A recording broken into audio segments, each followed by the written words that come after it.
Aboru aboye aboshishe asori wuriwufun.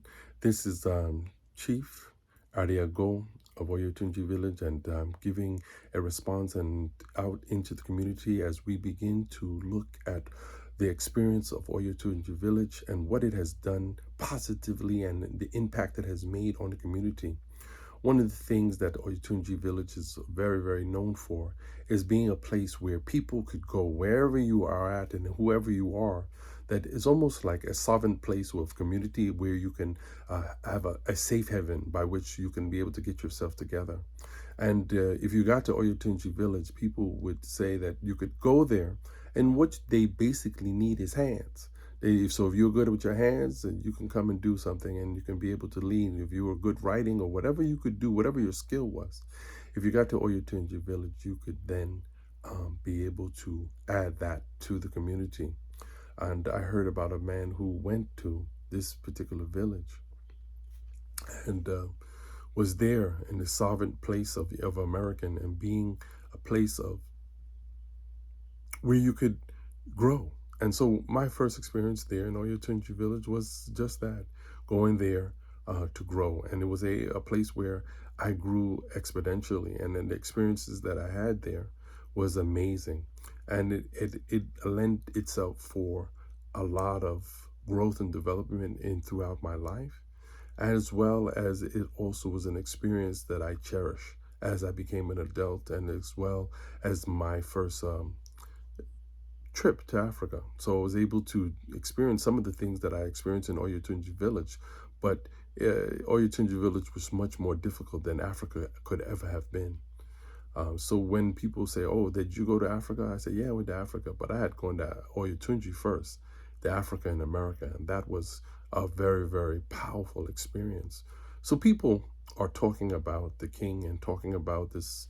There's an ongoing investigation, and so a lot of the leadership in the community, people are not making statements and not talking about what has happened to our fallen soldier. And so it is the idea of wanting to know what is what is the response of the community. Well, people are doing the divinations.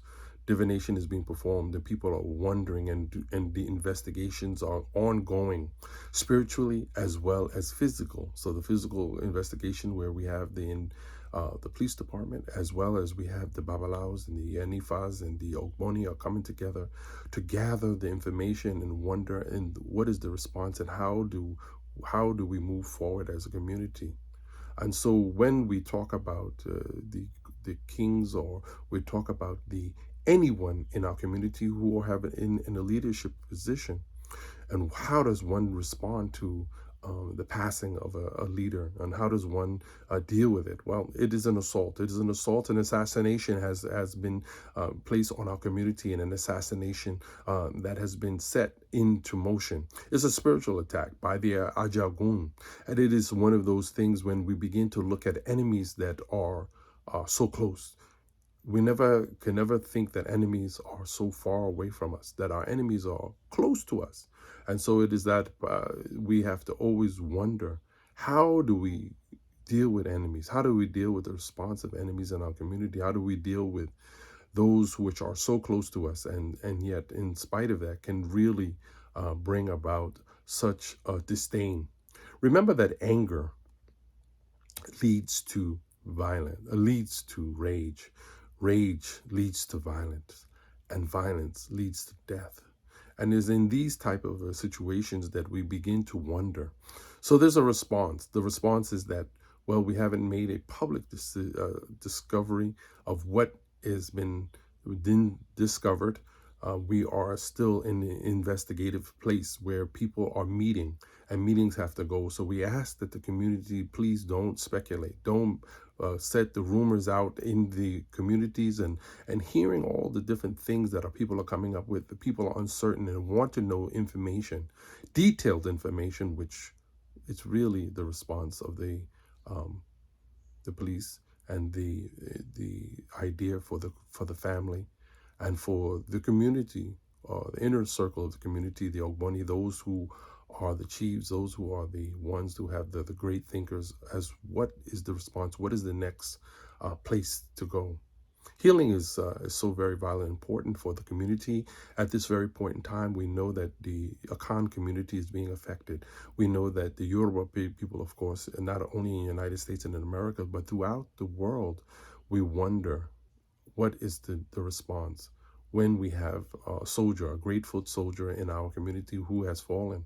And in the idea of Ifa, Ifa tells us that the life of when you see where not being responded, not being respected, not having the type of association and not having the type of support, is that Rumila one day woke up and he said that in the Odu of Ogbeate, that he said, told his wife, tell everyone that had died, tell everyone that have gone. And so what ended up happening is that when his wife went into the marketplace and told that Rumila had passed, and people were sad and they were all mourning. But what was the mourning? The mourning wasn't mourning for the person that passed. It was mourning for their place. And so the mourning in this situation that it talks about the king is the mourning that we're dealing not so much about the community at large, because it's a loss. It's a great loss, a huge loss. It's an assassination. It is something of disdain. And so we are being affected and needing community healing. And so we need an intervention. So we need those who are skilled at intervention to step up and to have a response to the community. And how do we respond to community? Well, I know first thing I did is I went to the sea. And I decided that sea water was going to have to touch my body and wash and bathe and said my prayers there. Because we want to say, oye ku, iku ye lordy me, that the death, when death comes, we want it to come and to take the substance or what's inside of the container, but to leave the container and let me be like the container.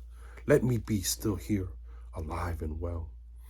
So, but what are we going to do if we are alive and well? How is our community? What is our response? What are we going to do to continue? So things are still in motion, still in line.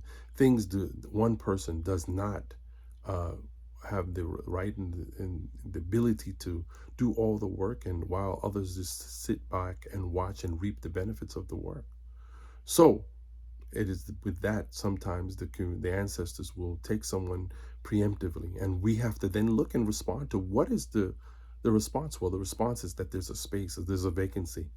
There's a sign now that says there's a place for someone else to stand up instead and to do work, because as foot soldiers, as people in the workhouse of God, of Olodumare, of Olorun, of Edumare, when we look at those places, we have to wonder, is there a place now for someone else? Yes. So the Araba has recently passed as well. The Araba Adedayo or Ologundudu, who was being an acting response to the need for leadership in the United States. And so he was leading the islands in Puerto Rico, and so he has passed. And so now we look for this year and we see that there's been quite a bit of our ancestors, our elders, and some of those people that in our community weren't even elders that are leaving.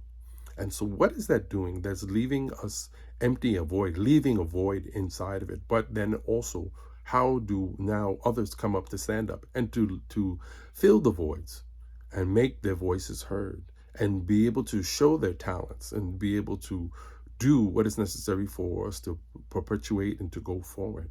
When someone owns a crown or has a crown, the crown is nothing other than a job, a position of work. When someone has a position of chieftaincy, it is nothing other than a position of work. It means that you have to work more, work harder, and do more to be able to uplift the community. And our community is in need. And so we need people in not to be chiefs, but we need people who are going to come with their skills in their hands and be able to take a hammer and put it together as we begin to not only build the Oyotunji community, but to build communities like into that community, but also the smaller houses, because many small houses come together and make a big job small by putting their hands together. So many hands make a job very easy. It's an African proverb. So we need to heal. And so there's healing that is necessary. Healing is necessary, so very vital and important, as we begin to look at the work and the falling of Malcolm X, the falling of Martin Luther King, the falling of Sojourner Truth or Sojourner Adefunmi I, Nana Denny Zulu, Kamati Denny Zulu, of Harriet Tubman, of Bookman, of Chu Song, whoever you want to, we talk of Desoli. What are we going to do? Does the act of one missing foot soldier mean that the revolution now has ended? Does it mean that what is our response to community? What is our response and what is our responsibility to ourselves?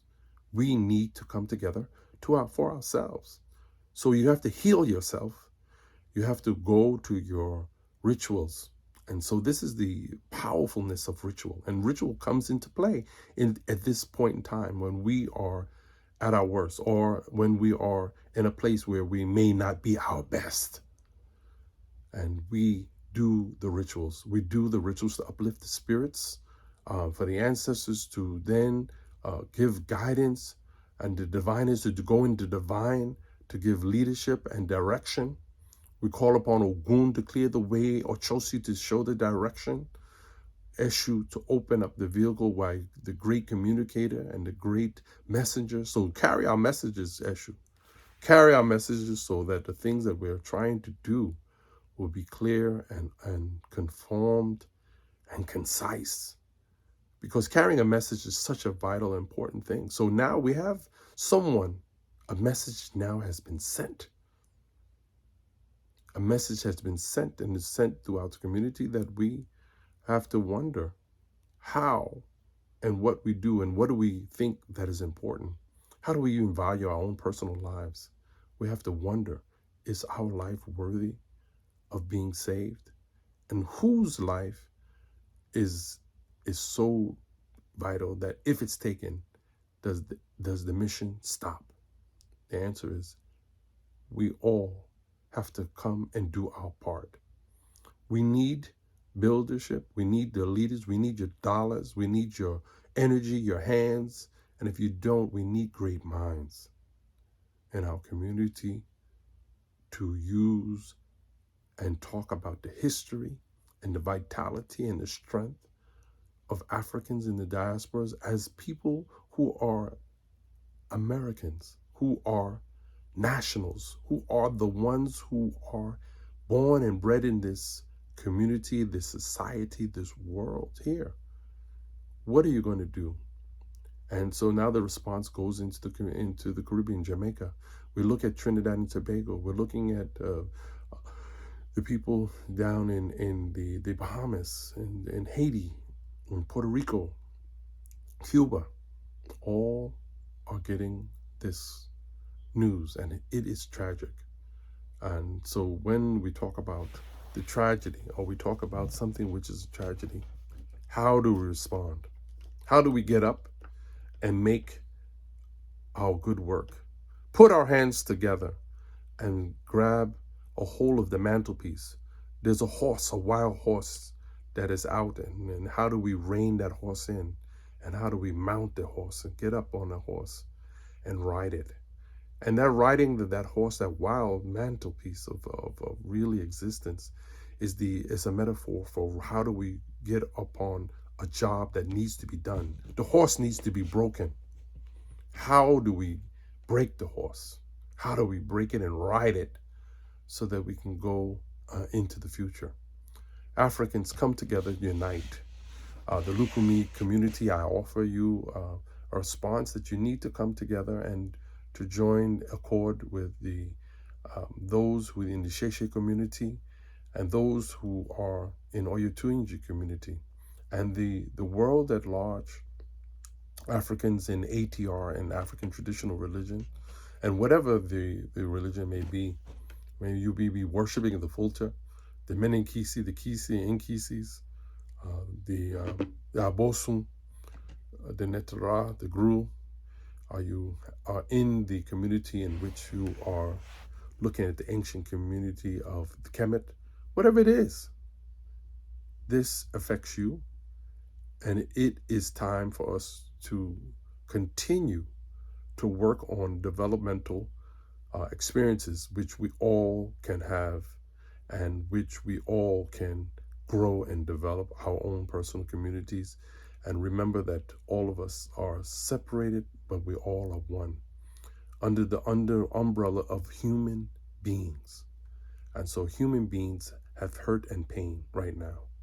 And the response to hurt and pain is that we need those who are capable to come and to give their lending ear to how do we make a response and how do we heal and how do we continue to fight, to develop, to grow, to continue to celebrate. And so whatever is good down in Oyotunji Village, you have to wonder, is it good because you've put your work and you're developing your energy and making it happen? And so it's the work, again, of many hands that make a large task easy. So it's a call to action. It's a call to to have people who are rumoring all the rumors. Please hold the rumors down. Let's find out what the response is. Let's find out what is the big picture, and let's find out how we can help. Let's make this better than it has been. Ashe. This is Babalawo Oluwole Abiomi Ifakunle Adetutu Ironkolo de Manyansa from Harlem, USA. Bigger, better, and blacker than Disney World. A mad sunburst. It's one of the prettiest places on the universe. And I'm coming to you live and well and ready to work.